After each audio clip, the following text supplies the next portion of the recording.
आप देख रहे हैं डार्क स्कैरी। तो चलिए बढ़ते हैं आज की कहानी की ओर। दोस्तों, आज मैं आपके साथ शेयर करने वाला हूँ आज से लगभग 1200 साल पुरानी एक खौफनाक कहानी, जिसे सुनने के बाद आपके भी रोंगटे खड़े हो जाएंगे और आप भी भूत प्रेत जैसी चीज़ों के बारे में सोचने के लिए मजबूर हो जाओगे। ऋषिकेश पर्वत, जो कि पूरा घने वनों से घिरा हुआ है, इस जंगल के बीचों बीच बना है एक पुराना महल, जिसके अंदर आज भी रहती है एक प्रेतनी जिसका नाम कालवाची है और उसकी आयु 500 वर्ष की है, किंतु वो अभी भी जवान दिखती है। इसका सबसे बड़ा कारण है वो हर 10 दिन के पश्चात एक नवयुवक या नवयुवती का हृदय खाती है। अगर उसे किसी नवयुवक या नवयुवती का हृदय खाने को नहीं मिलता तो वो वृद्ध होने लगती है, उसके बाल सफ़ेद पड़ने लगते हैं और उसकी आंखें अंदर धंस जाती हैं। उसकी त्वचा मुलायम होने की बजाय सिकुड़ने लगती है। इस बात का वो बहुत ध्यान रखती है। वह इस अवस्था में आने से पहले किसी नवयुवक या नवयुवती का हृदय खा लेती है। इसी कार्य के चलते वो कुछ समय पहले राजा कुशाग्रसेन के राज्य वैतालिक नगर गई थी। जब वो वैतालिक नगर गई तो उसे वो राज्य बहुत पसंद आया।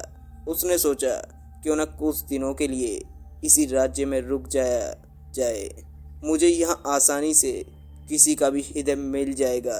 और वैसे भी मैं तो एक प्रेतनी हूँ, किसी भी पेड़ पर जाकर आराम से रह लूँगी। दिन में किसी सुंदर युवती का रूप धारण कर गांव में घूम लिया करूँगी और रात होते ही किसी वृक्ष पर जाकर सो जाया करूँगी। यही सब सोचकर कालवाची ने वहाँ रुकने का निर्णय किया।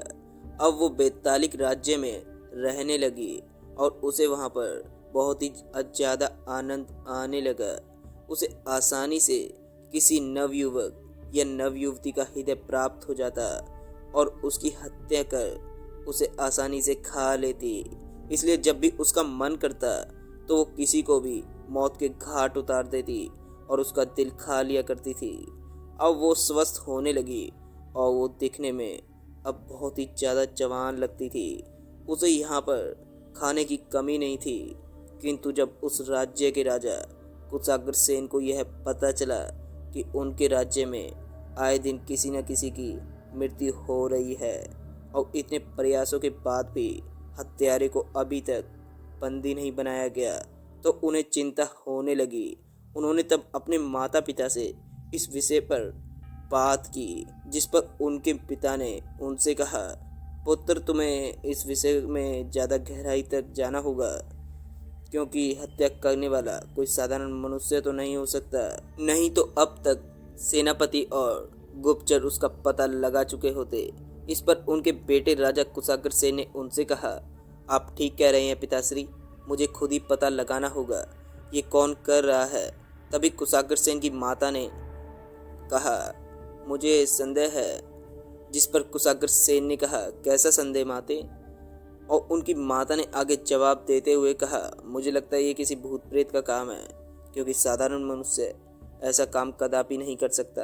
अपितु हत्यारा हत्या करने के बाद धन दौलत जैसी वस्तुओं को लूट लेता है, लेकिन ये हत्यारा किसी भी मनुष्य की हत्या करने के बाद उसका हृदय बाहर निकाल लेता है।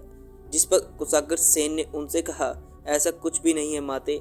अभी वो यही सब बातें कर ही रहे थे कि तभी उनके कक्ष में एक दासी दाखिल हुई और उसने राजा कुशाग्रसेन से कहा, महाराज, आपको महारानी ने याद किया है। तब कुशाग्रसेन ने उनसे कहा, उनसे कहो मैं थोड़ी देर में आता हूँ। फिर दासी ने कहा, जी महाराज। उसके बाद कुशाग्रसेन ने अपने माता पिता से कहा, मैंने आज ही उस हत्यारे को ढूंढने का निर्णय लिया है, आप मुझे आशीर्वाद दें, मैं उस हत्यारे को आज रात को ही ढूंढ लूँगा। जिस पर उनके माता पिता ने उनसे कहा, हमारा आशीर्वाद सदैव तुम्हारे साथ रहेगा पुत्र। और फिर उसके बाद राजा कुशाग्रसेन अपने कक्ष की तरफ चल दिए, जहाँ पर उनकी पत्नी कुंती उनका इंतजार कर रही थी। और जैसे ही राजा कुशाग्रसेन कक्ष के अंदर दाखिल हुए कि तभी उनकी पत्नी कुंती ने उनसे कहा, महाराज जी, ये मैं क्या सुन रही हूँ? आपने आज रात्रि को ही उस हत्यारे को ढूंढने का निर्णय लिया है और आज आप उसे बंदी बनाने के लिए राज्य में जाओगे। जिस पर कुशाग्र सेन ने अपनी बेगम से कहा, हाँ, मुझे अपनी राज्य की रक्षा के लिए उस हत्यारे को ढूंढने के लिए आज रात्रि को ही जाना पड़ेगा और जिसने भी ये घिनौना काम किया है मैं उसे कड़ी से कड़ी सजा दूंगा। तभी कुंती ने कहा, आपको पता है ना ये कितना खतरनाक काम है, इसमें आपके प्राण भी जा सकते हैं। तभी कुशाग्र सेन ने कहा, इसके अलावा हमारे पास कोई और चारा भी नहीं है। मैंने सभी प्रयास करके देख लिए, वो हत्यारा अभी तक पकड़ा नहीं गया। इतना कहने के बाद वो अपने कक्ष में आ गए। इसके बाद जैसे ही आधी रात हुई तो राजा कुशाग्र सेन ने एक साधारण व्यक्ति का वेश धारण किया और राज्य की तरफ चल दिए। वह पूरे राज्य में घूमे लेकिन उन्हें वहां पर कोई भी हत्यारा नहीं दिखा। और फिर इसके बाद वो राज्य के समीप लगे हुए घने वनों की तरफ चल दिए। तभी उन्हें एक झरने के पास विश्राम करने योग्य एक जगह मिल गई। उस दिन पूर्णिमा की रात थी। चारों तरफ बस चंद्रमा की रोशनी फैली हुई थी।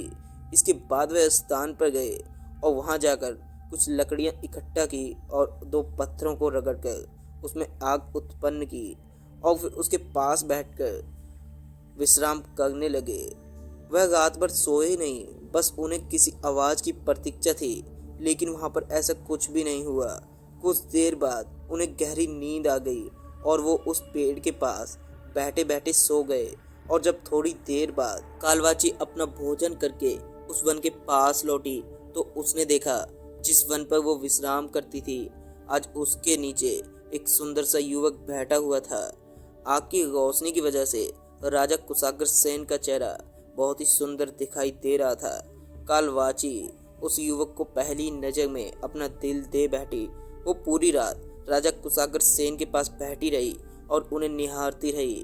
फिर जैसे ही सुबह हुई तो वो उड़कर उस पेड़ पर पहुंच गई और एक मोरनी का रूप धारण कर लिया। तो दोस्तों, इसके बाद क्या हुआ जानने के लिए देखना ना भूलें इस कहानी का अगला भाग। और अगर आपने हमारे चैनल को अभी तक सब्सक्राइब नहीं किया है तो कर लें।